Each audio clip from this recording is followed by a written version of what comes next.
ব্ল্যাকবিয়ার্ডের গুপ্তধন এখানেই আছে এমন কোনো পোক্ত প্রমাণ পাওয়া যায়নি। প্রচুর সম্পদ পাওয়ার লোভ থেকেই এই লেজেন্ডের জন্ম। এই গুপ্তধনের সন্ধান পেতে আমাকে কাজ চালিয়ে যেতে হবে। কেমন ব্র্যাক থেকে আমি ইউনাইটেড স্টেটসের ইস্ট কোস্টে ফিরে এসেছি। সদ্য এসে নামলাম উত্তর ক্যারোলিনায়। এই অঞ্চলে যাতায়াত করতে হলে একটা গাড়ি দরকার হয়। জলদস্যুদের সঙ্গে মানানসই আমেরিকান স্টিলের এই বিশাল গাড়িটা আমি তাই জোগাড় করেছি। আমার গাড়িটা কেমন লাগছে? এটা 1975 Ford F100 ranger super cab. এর ফায়ার ইঞ্জিনটা মোর্চেতে লাল হয়ে আছে, আর এতে স্টিয়ারিং হুইল আর এক্সিলারেটরও আছে।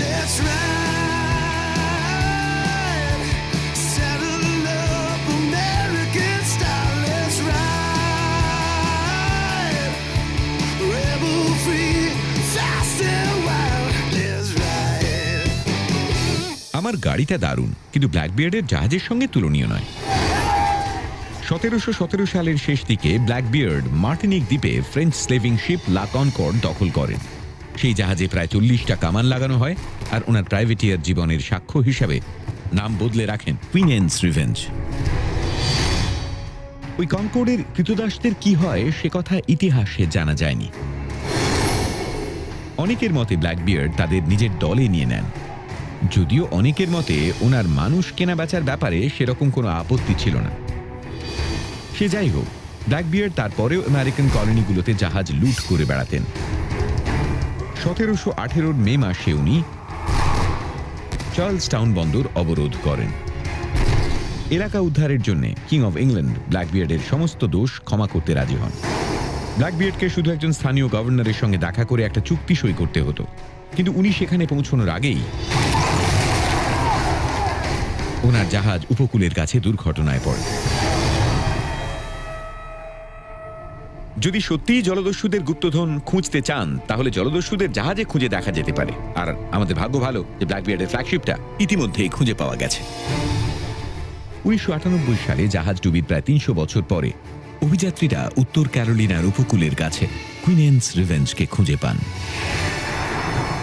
জাহাজের ভাঙা টুকরোগুলোকে উপরে তুলে আনার কাজ কয়েক দশক ধরে চলছে।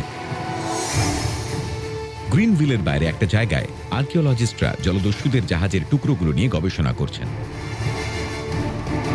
হ্যালো, হাই, আপনি কেমন আছেন? হ্যালো, আপনি কেমন আছেন? আমি ভালো।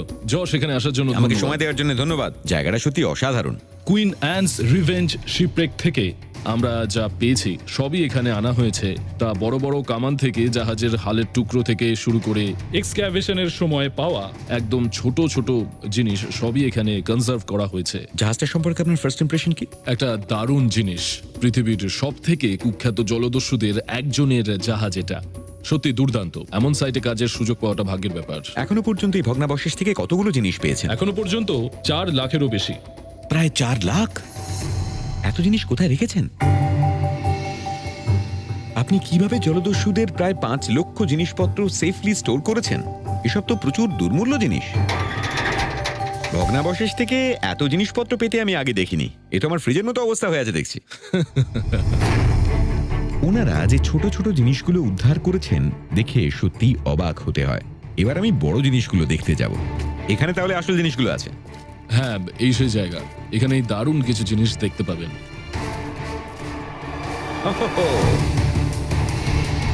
আমি জলদস্যু ব্ল্যাকবিয়ার্ডের গুপ্তধনের সন্ধানে উত্তর ক্যারোলিনাতে এসে পৌঁছেছি। আমি একটা রিসার্চ ফ্যাসিলিটিতে এসেছি, যেখানে ব্ল্যাকবিয়ার্ডের ডুবে যাওয়া ফ্ল্যাগশিপ থেকে প্রায় 4 লক্ষ জিনিস উদ্ধার করে এনে রাখা হয়েছে। ওয়াও! এই ওয়্যারহাউসটা যেন raiders of the lost ark থেকে উঠে এসেছে। একটার পর একটা ট্যাঙ্কে বিশাল বিশাল জিনিস রাখা রয়েছে, যা আমাদের ব্ল্যাকবিয়ার্ড আর ওনার জাহাজ সম্পর্কে জানতে সাহায্য করেছে। এখানেই বড় বড় জিনিসগুলো রাখা হয় জলের মধ্যে। ওয়াও! ওই ভগ্নাবশেষে যে 4টে অ্যাঙ্কার ছিল, এইটাকে জল থেকে তুলে আনলেন কি করে? আমরা এর সাথে লিফট ব্যাগ বেঁধে এটাকে ভাসিয়ে তুলি। তারপর রিসার্চ ভেসেলের সাহায্যে এটাকে তুলে এই ল্যাবে নিয়ে আসা হয়। ওই বিশাল জাহাজের জন্য এইরকম বিশাল একটা অ্যাঙ্কারই দরকার। কুইনেন্স রিভেঞ্জ লম্বায় ছিল প্রায় 100 ফুট। আর এর ওজন ছিল প্রায় ৩০০ টন। প্রায় ৪০টা কামান লাগানো ছিল, মানে ওর সঙ্গে অন্য জাহাজের মোকাবিলা করাটা কঠিন ব্যাপার ছিল। এই জাহাজটা যেন ছিল একটা ভাসমান ট্যাঙ্ক। এইটা তো ল্যাবের সব থেকে পুরনো জিনিসগুলোর মধ্যে একটা। এটা ভীষণই রেয়ার। এটা হচ্ছে ব্ল্যাকবিয়ার্ডের বুম বক্স, তবে প্রিজার্ভেশন দেখে সত্যি অবাক হতে হয়। একদমই। আমাদের কথা শেষ হয়ে গেলে আমরা এটা চালিয়ে শুনবো সেই সময় ওরা কি গান শুনতো। হ্যাঁ, সম্ভবত নিকেলব্যাক। আমার মনে হয় ব্ল্যাকবিয়ার্ড হয়তো নিকেলব্যাকের ফ্যান ছিলেন। ভগ্নাবশেষ থেকে অনেক দারুণ জিনিস তুলে এনেছেন এনারা। হ্যাঁ, জলের নিচে এখনো কত জিনিসপত্র রয়েছে? আমার মতে এখনো জাহাজের অর্ধেকের বেশি জলের নিচেই আছে। সেরা জিনিসগুলো এখনো আমরা পাইনি। আমি চাই আপনিও আমার সাথে ওখানে গিয়ে দেখুন। সত্যি? হ্যাঁ, মজা করছেন নাকি? আমি রাজি, এক্ষুনি চলুন। ল্যাবে দারুণ কিছু জিনিস রয়েছে, কিন্তু ব্ল্যাকবিয়ার্ডের গুপ্তধন এখনো পাওয়া যায়নি। আমি নিজেই ভগ্নাবশেষটা একবার খুঁজে দেখতে চাই। গ্রিনভিল থেকে দক্ষিণ পূর্বে প্রায় ১৪০ কিলোমিটার দূরে ক্যারোলিনার কোস্টাল শহর বোফোর্টে যাচ্ছি। ডকে আমাদের সঙ্গে সাপোর্ট টিমের দেখা হলো। এই জাহাজ রিকভারির কাজে ওনাদের প্রয়োজন। ওয়াও, দারুণ। নৌকায় উঠে পড়ুন। জিনিসপত্র নৌকায় তুলে আমরা ডাইভ সাইটের দিকে চললাম। কুইনেন্স রিভেঞ্জ যখন ধাক্কা খেল, ব্ল্যাকবিয়ার্ড ওনার পিটের আরেকটা জাহাজে উঠে গেছিলেন। এখন প্রশ্ন হচ্ছে, ওনার বিখ্যাত ধনসম্পত্তি কি জাহাজের সঙ্গেই ডুবে গেছিল?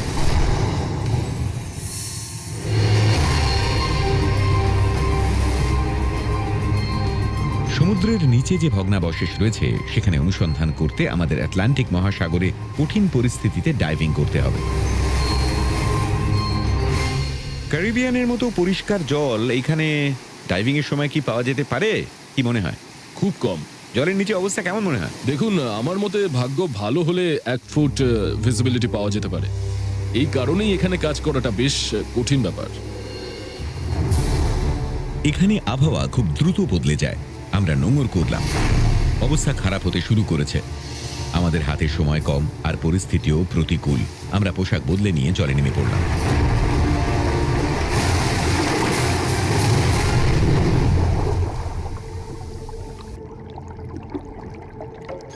গভীরে যাচ্ছি, দড়ি ধরে নামছি। সারফেসের কাছাকাছি ভিজিবিলিটি ঠিকঠাক, কিন্তু সেটা বেশিক্ষণ থাকবে না, কারণ নিচের দিকে জল ক্রমশ ঘোলা হয়ে যাচ্ছে। যত নিচে যাবেন অবস্থা আরো খারাপ হবে, তাই দড়ি ধরে নামুন। দড়ি ছাড়বেন না, কারণ যদি আপনি ছেড়ে দেন এখানে ভিজিবিলিটি এতটাই খারাপ আমরা জানি না আপনাকে খুঁজে পাবো কিনা। শুনতে পেয়েছি, সত্যি বলছি, মোটেই ছাড়বো না।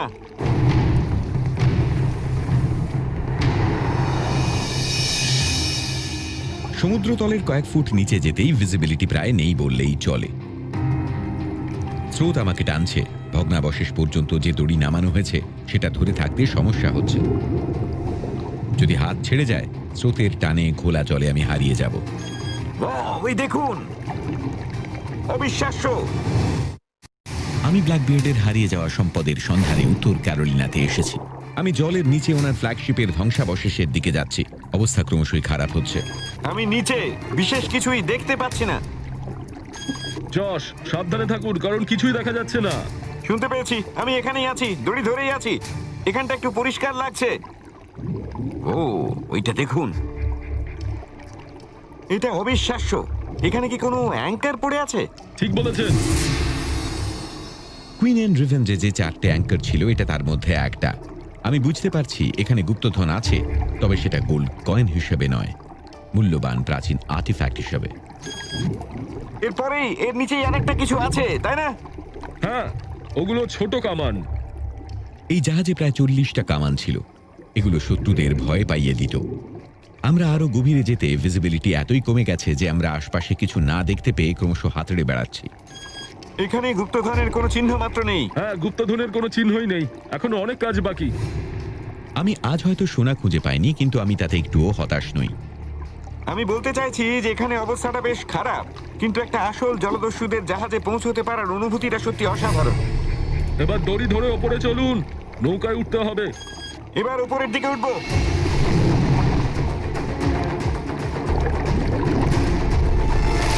আমি উপরে উঠে এসেছি। বিলি রে আর ওনার টিম এই জাহাজের ভগ্নাবশেষ নিয়ে কাজ করায় যে ডেডিকেশন দেখিয়েছেন সেটা সত্যি অসাধারণ।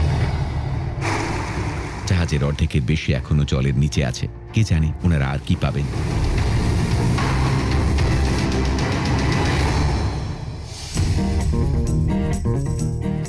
ব্ল্যাকবিয়ার্ড তার জীবনের শেষ কয়েক মাস কোথায় কাটিয়েছিলেন সেটা জানতেই আমি আবার পথে নেমেছি।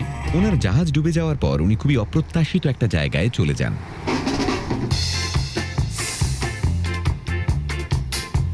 কুইন অ্যান্স রিভেঞ্জ ডুবে যাওয়ার পর ব্ল্যাকবিয়ার্ড এখানে চলে আসেন, আর এইখান থেকেই ওনার নতুন গল্প শুরু হয়।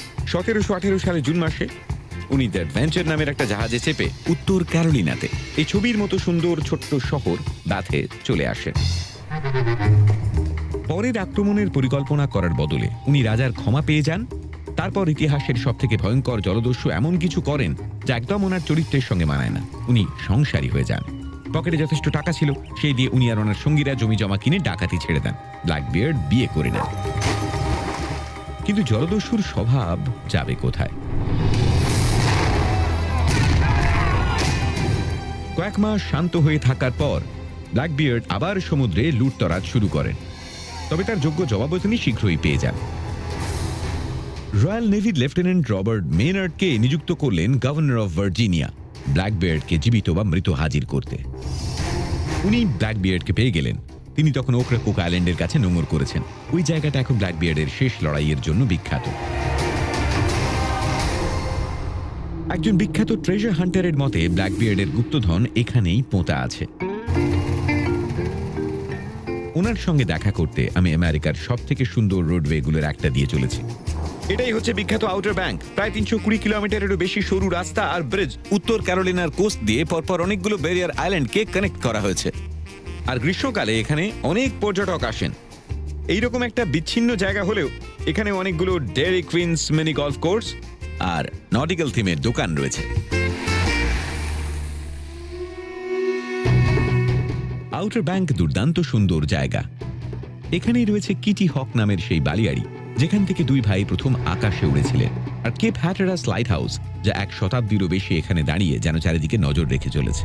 ব্ল্যাকবিয়ার্ড উত্তর ক্যারোলিনার সৈকতের কাছাকাছি প্রত্যন্ত দ্বীপগুলোতে অনেকটা সময় কাটাতেন, আর বহু মানুষের মতে ওনার গুপ্তধন এই জায়গাতে থাকার সম্ভাবনাই সব থেকে বেশি। আপনি আউটার ব্যাংকের বেশিরভাগ জায়গায় গাড়ি নিয়ে পৌঁছতে পারবেন, কিন্তু ওকরাকোক আইল্যান্ডে পৌঁছানোর আগেই রাস্তা শেষ। ওই ছোট্ট দ্বীপে পৌঁছতে আমাকে ফেরিতে উঠতে হবে।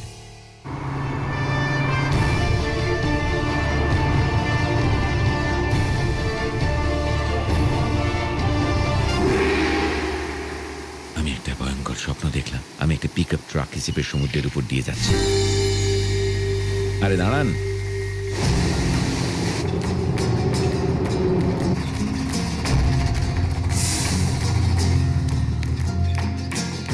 অবশেষে আমি ওকরাকোকে পৌঁছলাম। আজকের রাতটা আমি থাকছি ব্ল্যাকবিয়ার্ডস লজে। আমি ভীষণ ক্লান্ত, তবে কে বলতে পারে কালকেই হয়তো আমি গুপ্তধন পেয়ে বড় লোক হয়ে যাব।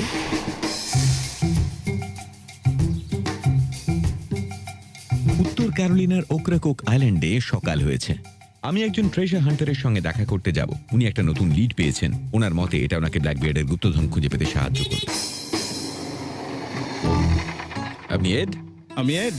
সুন্দর গাড়ি। হ্যাঁ, থ্যাংক ইউ। ওকরাকোকে যাতায়াতের জন্য এই গাড়িই ব্যবহার হয়। ঠিক আছে, চলুন তাহলে। এটাই হলো ওকরাকোক। হ্যাঁ স্যার। একদম ফাঁকা। সামান্য এক টুকরো জমি আর অনেকটা বালি নিয়েই এই দ্বীপ গঠিত।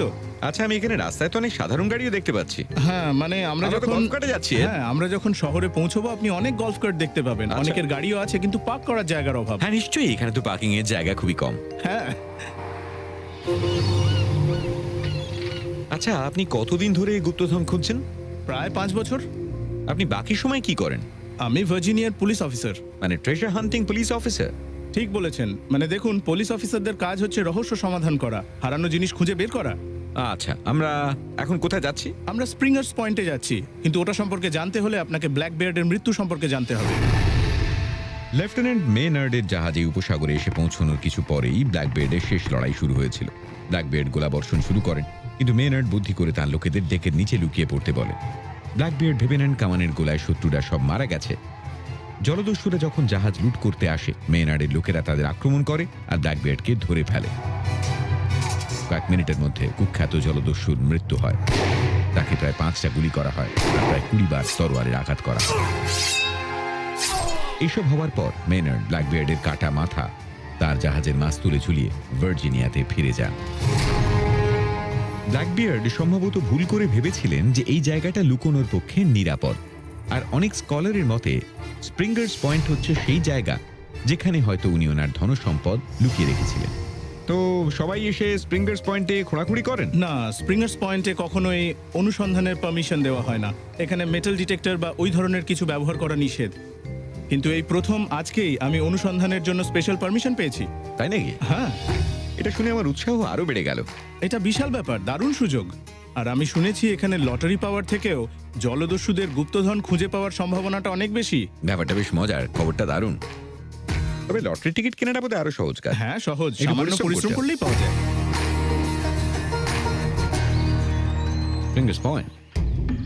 এদের পদমর্যাদা আর জেদের কারণেই আজ এই এক্সট্রিমলি রেস্ট্রিক্টেড এলাকায় অনুসন্ধানের ইউনিক সুযোগটা আমরা পাচ্ছি। ওকে, আপনি আগে।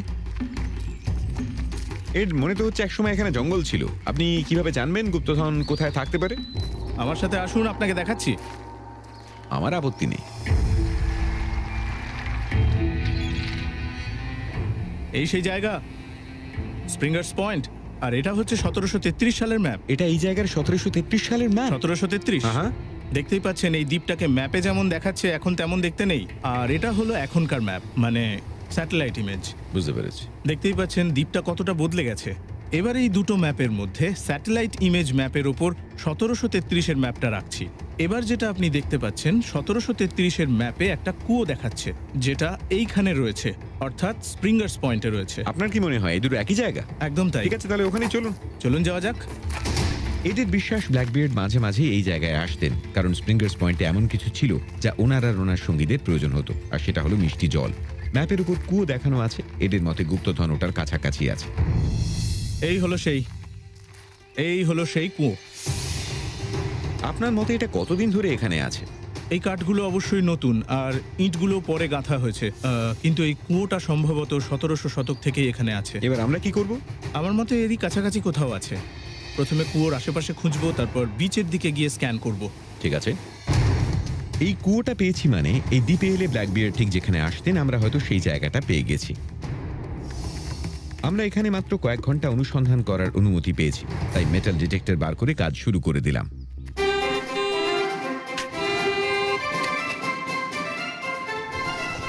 বিয়ারের ছিপি। এড একের পর এক সংকেত পেতে শুরু করলেন। প্রায় সঙ্গে সঙ্গে মনে হচ্ছে এড ইতিমধ্যেই অনেক গুপ্তধনের সন্ধান পেয়ে গেছেন। আমি তো কিছুই পাচ্ছি না। এটা আদৌ চলছে তো? এড আমাকে খারাপটা দিয়ে দেননি তো? আপনারটা তো স্মোক ডিটেক্টরের মতো কাজ করছে, আমারটা তো একদম চুপ। মনে হচ্ছে আপনারই কোথাও ভুল হচ্ছে। একেবারে জলদস্যুদের মতো। এর মেটাল ডিটেক্টর ক্রমাগত সংকেত দিয়ে যাচ্ছে। আমি ওনার দিকে এগিয়ে গেলাম কি পেয়েছেন সেটা দেখতে। এটা তো বিয়ার ক্যান। এটা কি ওনার পছন্দের ব্র্যান্ড হতে পারে? ব্ল্যাকবিয়ার্ড কি হালকা বিয়ার খাবেন? আমার তো মনে হয় না, ভাবা যায় না। সত্যি অদ্ভুত। আমার মনে হয় আমরা বোধহয় এই ক্যানগুলো খুঁজতে এখানে আসিনি। আমরা আবার কাজ শুরু করলাম। এর এবার একটা বড় সড় সংকেত পেলেন। মনে হচ্ছে আমি কিছু পেয়েছি। আপনি কিছু পেয়েছেন? হ্যাঁ, কি পেয়েছেন? বেশ বড় সড়ো কিছু। আমাদের এই জায়গাটা দেখতে হবে। এটা কি দেখুন তো। এটা মেটাল। এটা যাই হোক বেশ পুরনো। এটা অবশ্যই মেটাল। এটার কাঠের আবরণ রয়েছে। এখানে অর্গানিক ম্যাটেরিয়াল রয়েছে। এটা তো কাটার মতো কিছু একটা মনে হচ্ছে। আর এখানে আরো কিছু আছে মনে হচ্ছে। দাঁড়ান, আমি বেলচাটা নিয়ে আসি। আমরা দুজন তো এবার বড় লোক হয়ে যাব। আপনি রেডি? হ্যাঁ হ্যাঁ, এখানে বেশ বড় কিছু একটা আছে। এর নিচে বেশ বড় কিছু একটা আছে। এর নিচটা পেয়ে গেছি। এবার যদি একটা সিন্ধুক উঠে আসে, এটা আমি তো পাগল হয়ে যাবো আনন্দে। এটা যাই হোক বেশ পুরনো। তুলুন তুলুন, উঠেছে উঠেছে।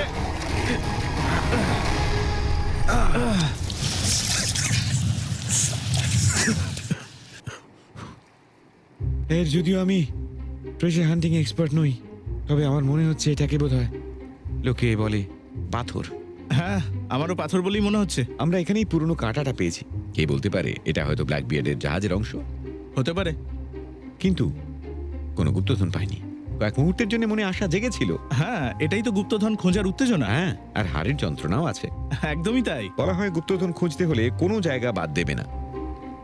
আমিও এখন তাই করছি। এই গর্তে আর কি আছে দেখতে হলে আমাদের ড্রেজ দরকার হবে, আর স্প্রিঙ্গার্স পয়েন্টে থাকার সময় আমাদের শেষ হয়ে গেছে। এই সংরক্ষিত অঞ্চলটা ভালোভাবে খুঁজতে হলে অনেক টাকা এবং সময়ের প্রয়োজন। এখানে হয়তো অনেক কিছু পাওয়া যাবে, বা হয়তো অন্য অনেক জায়গার মতো এখানেও কিছু নেই। আমি ডকে ফিরে এসে ফেরিতে চেপে মেনল্যান্ডে যাচ্ছি। ওখানে আমার আরেকটা জায়গায় যাওয়া বাকি। আমি একজন বিখ্যাত ব্ল্যাকবিয়ার্ড স্কলারের সঙ্গে দেখা করব। ওনার বিশ্বাস উনি গুপ্তধনের আসল রহস্য ভেদ করে ফেলেছেন। আমি উত্তর থেকে দক্ষিণ ব্ল্যাকবিয়ার্ডের গুপ্তধন খুঁজে বেরিয়েছি। কেমেন্সে পাইনি, কুইনেন রিভেঞ্জে পাইনি, এমনকি ওকরাকোকেও না। আমার কাছে আর একটা লিড বাকি আছে। উত্তর ক্যারোলিনাতে একজন ইতিহাসবিদ আছেন। ব্ল্যাকবিয়ার্ড সম্পর্কে ওনার নিজস্ব একটা থিওরি আছে। ইনফ্যাক্ট ওনার বিশ্বাস উনি ব্ল্যাকবিয়ার্ডের গুপ্তধনের রহস্যের সমাধান করে ফেলেছেন। আমি ব্যাথে ব্ল্যাকবিয়ার্ডের বাড়িতে ফিরে এসেছি, এখানে বিখ্যাত ইতিহাসবিদ এবং লেখক কেভিন ডাফাসের সঙ্গে দেখা করতে। ব্ল্যাকবিয়ার্ডের সম্পর্কে অনেক লেজেন্ড রয়েছে। হ্যাঁ ঠিক। সম্ভবত অন্য যে কোনো জলদস্যুর থেকে বেশি। হ্যাঁ অবশ্যই, আর এর কারণ হচ্ছে উনিই সব থেকে বেশি পরিচিত জলদস্যু। ব্ল্যাকবিয়ার্ড সম্পর্কে মানুষ যা কিছু জানে তার বেশিরভাগটাই মিথ, যা জন্ম নিয়েছে পুরনো কিছু বিশ্বাস থেকে। আপনার মতে কি ব্ল্যাকবিয়ার্ডের গুপ্তধন সত্যি রয়েছে? আমার মনে হয় ব্ল্যাকবিয়ার্ডের গুপ্তধন আছে, তবে যে গুপ্তধন আপনারা খুঁজছেন তেমনটা না। গল্পটা সঠিকভাবে বুঝতে হলে আপনার শুধু জলদস্যুদের ইতিহাস জানলে হবে না, আপনাকে নর্থ ক্যারোলিনার রাজনৈতিক ইতিহাস আর অর্থনৈতিক ইতিহাসটাও জানতে হবে। 1718 গ্রীষ্মে ব্ল্যাকবিয়ার্ড এখানে আসেন। তার আগের 10 বছরে নর্থ ক্যারোলিনাতে আশেপাশের কলোনিগুলোর তুলনায় একটা বিশাল সমস্যা ছিল। এখানকার অর্থনীতি প্রায় ভেঙে পড়েছিল। এখানে শ্রমিক পাওয়া যেত না। 1718 সালে এখান থেকে প্রায় 212 কিলোমিটার দূরে ব্ল্যাকবিয়ার্ডের কুইন অ্যান্স রিভেঞ্জ ডুবে যায়। উনি এখানে চলে আসেন, তারপরে হঠাৎ এখানকার অর্থনীতি ফুলে ফেপে ওঠে। আচ্ছা, ইকোনমিক বুম নিয়ে কথা বলা যায়। উনি সঙ্গে করে কি এনেছিলেন? খুবই মূল্যবান কিছু, এমন কিছু যা এখানকার হতাশ কৃষক সমাজের জন্য খুবই প্রয়োজনীয় ছিল। সেটা সোনার উপর থেকে অনেক বেশি দামি। অর্থ যদি ওনার সম্পদ না হয়, সোনার উপও যদি না হয়, তাহলে সেটা কি ছিল? ব্ল্যাকবিয়ার্ডের সম্পদ ছিল কৃতদাস। কৃতদাস? একদম। তার মানে ব্ল্যাকবিয়ার্ড যে মূল্যবান জিনিস এনেছিলেন সেটা সোনা বা রূপো ছিল না।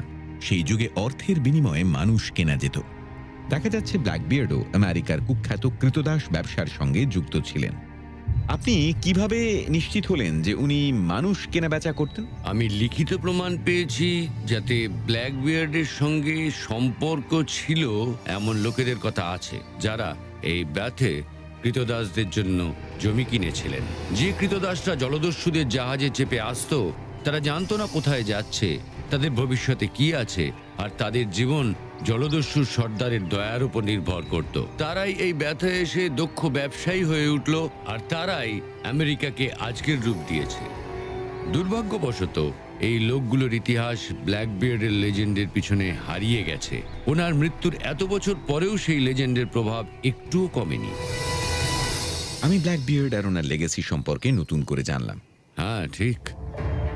শেষ পর্যন্ত আমি বুঝতে পারছি কেন কয়েক শতাব্দী পরেও ব্ল্যাকবিয়ার্ডের জনপ্রিয়তা এতটুকুও কমেনি। এই সাগর ছিল ওনার স্টেজ, আর উনি ছিলেন একজন সুদক্ষ কুশীলব। উনি ছিলেন আতঙ্কের অন্য নাম। উনি কি অন্য জলদস্যুদের মতো কেমেন ব্র্যাকে ধনসম্পদ লুকিয়ে রেখেছিলেন, নাকি শেষ লড়াইয়ের আগে উনি ওটা ক্যারোলিনা কোস্টের কাছে কোথাও লুকিয়ে রাখেন? উৎসাহী আর্কিওলজিস্ট আর ইতিহাসবিদরা ব্ল্যাকবিয়ার্ডের জীবনের রহস্য সমাধানের চেষ্টা করছেন। ওনার সম্পর্কে যত বেশি জানছি, ততই জলদস্যুদের সম্পর্কে আলোচনা করার উৎসাহ হারাচ্ছি। ব্ল্যাকবিয়ার্ড বলেছিলেন শুধু তিনি আর শয়তান জানেন ওই গুপ্তধন কোথায় লুকোনো আছে। কিন্তু যখন জানলাম উনি কৃতদাসের ব্যবসা করতেন, তখন মনে হচ্ছে এটাই বলা উচিত যে উনি আর শয়তান একই লোক।